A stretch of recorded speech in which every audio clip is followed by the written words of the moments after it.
Hi Virgo, welcome po sa inyong reading. So this is for your September the 1st to September the 3rd reading. Para po sa mga bago, don't forget to click the subscribe button, smash the like button, comment below kung kayo po yung nakaka-resonate, and hit the notification bell. Kung gusto niyo pong sumali sa ating live sessions, dun po yan sa ating kabilang channel. That is Babaylan TV. Yan po ang ating unang channel catered for our international audience. Ayan, so I wanted to know, Virgo, that this is a general reading. You may resonate with the entire reading or you may resonate with some bits and pieces of the reading. Take what's only yours. Simulan na natin. So parang pabago-bago, no? Ang ating feelings.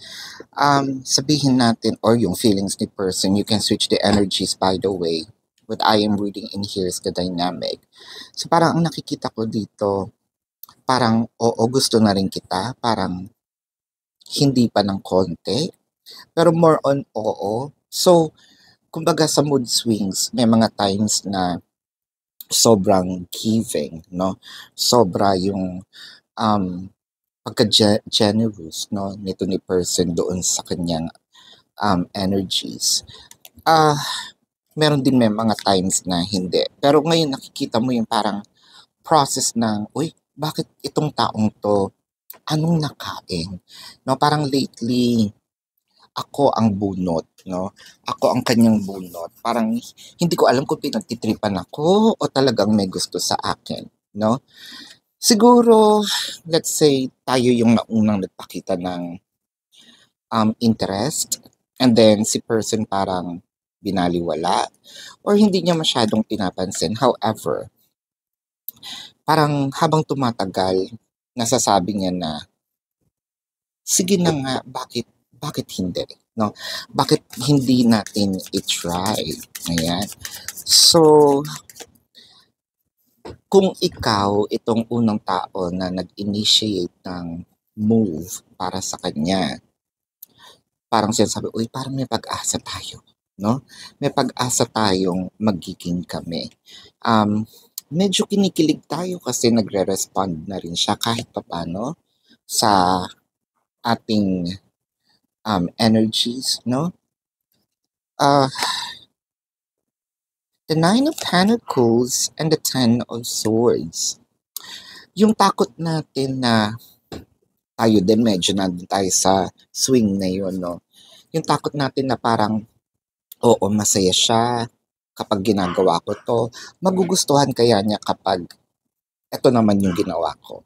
So parang ang laging laman ng isip natin is paano makakapag-offer ng energy kay person, no? Paano ko siya mapapasaya? Or baka, again, si person, paano ko mapapasaya si Virgo? Paano ko masasabi sa kanya na meron na rin akong nararamdaman, no? I think na yung instead of i-express na lang sana itong emotion, nagiging ano pa no? Ang nangyayari dito, minsan hindi tayo fully happy dahil hindi natin alam kung ano yung tumatakbo sa isip ni person. Yun nga, baka sinasabi mo sa isip mo, pinagtitripan ba ako nitong taong ito? No? With the Three of Wands and the Hangman. So, I think medyo inaantay or nag-aantay ko si Virgo, nag-aantay ng sign. Sasagutin ko ba? Or kung lalaki naman, no? Should I confess, no? Nandito na tayo sa parang medyo sure na, no? Kung meron man siyang, kung pwedeng ilagay sa measurement ang nararamdaman, sabihin natin mga 80-90% na, no? Parang, oo, papatusin ko na, papatol na rin ako, no? The Knight of Wands, maganda naman yung flow. And the Knight of Cups, see, nakikita nyo yung parang polarity, no? Although, umuusad siya. Merong part na dire-diretso, tapos hihinto. Or dire-diretso tapos babagal, hindi para hihinto. Kasi Knight of Pentacles is yung nakapause, stagnant, no? Yung Knight of Cups is yung mabagal. Knight of Wands, sakto lang. Yung Knight of Swords, siya yung mabilis. So parang saktong takbo, tapos bumabagal, tatakbo uli. Ang maganda doon, walang pause. So umuusad. Tignan natin dito.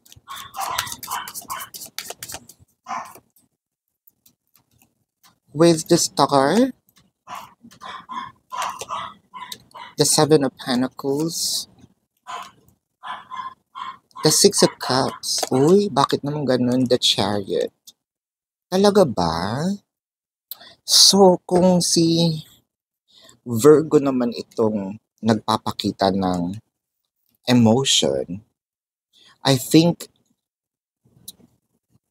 inaantay si Virgo. Virgo, bakit parang bigla mo namang binawi yung mga strategy ba ito? Kasi parang binigyan mo siya ng binigyan ng atensyon. And then, all of a sudden, baka siguro napagod, no? Baka meron kasi dito, meron ding, sabihin nating assumption or conclusion, palagi naman ako nag-e-effort. Palagi naman ako nagbibigay ng abundance ng energy ko. Pero parang walang nangyayari. So, tama ba na meron akong ine-expect, no? Tama ba itong assumption ko na kailangan ako mag-expect o meron akong mahihita dito sa mga ginagawa ko? Tas bigla mong sinabi siguro na, ay parang wala. Hininto mo. So, nung hininto, dun naman niya na-miss, no? Parang, nasan na? Bakit biglang nawala naman itong si Virgo, no? So, ang nangyari dito, nung nandiyan, hindi pinapansin. Nung nawala, tsaka hahanapin. Well, of course, hindi mo naman hahanapin kung nandiyan. Siguro ganun yung naging parang energy or dynamic ng relationship. Nung nandiyan ka, hindi ka masyadong pinagpapapansin. Nung nawala ka, dun ka hinahabol, dun niya nami-miss. So dun parang nag-sink in, ay importante pala si Virgo sa buhay ko. No? So let's check here. The emotion. This could be your emotion or your person's emotion. Ano? Why do we have to be apart? Ayan na. So, and I miss you. So, kitang-kita niyo naman, sabi ni Miss Annabel Rama, no? Parang we are actually really in line with the reading. So, nung nawala ka, Virgo, hinanap-hanap ka na. Nung parang sinabi mong, pwede ba natin sabihin, dinedma mo siya? Or lumayo ka? Ngayon tatanong niya, bakit ka lumalayo? Tanga ka ba? Nung nandiyan ako, ayaw mo akong pansinin. 'Di ba? Naturalmente, ayoko namang humingi ng mamalimos, no? Ayokong mamalimos ng pagtingin sa'yo. Kung ibibigay mo, ibibigay mo. No? Nung nawala, tsaka hinanap.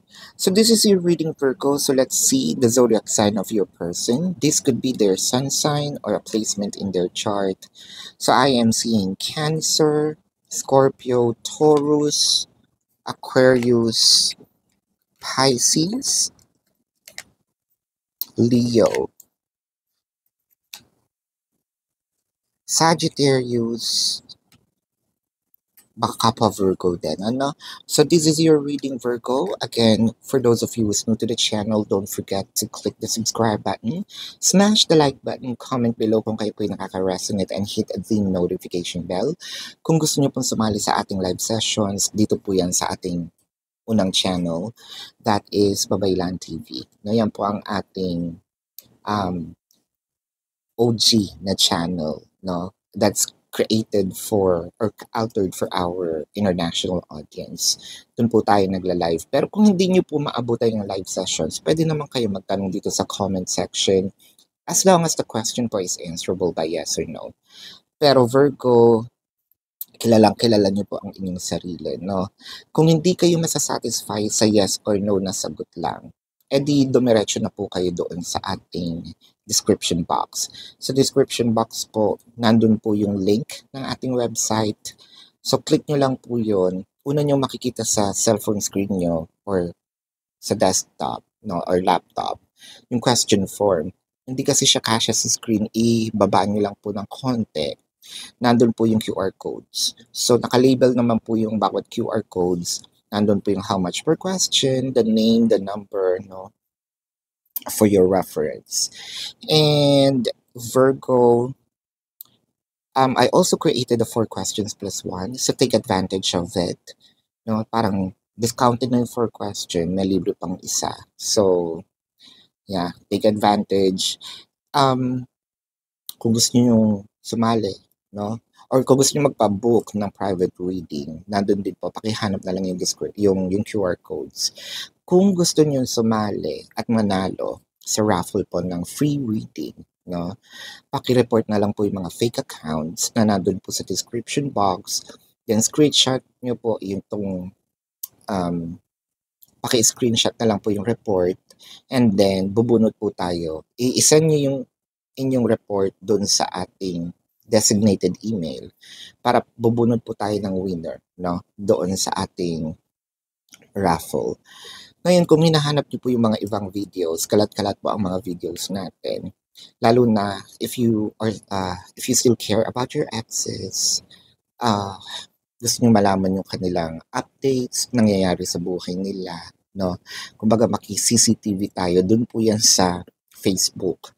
Kung di nyo po mahanap yung Facebook account, dun po sa question form, may mga icons po ng social media. So yun po, pakiclick na lang yung icon, dediretso na kayo doon sa ating social media account. So Virgo, this is your reading, love and light. Namaste. See you po sa susunod na reading. Goodbye!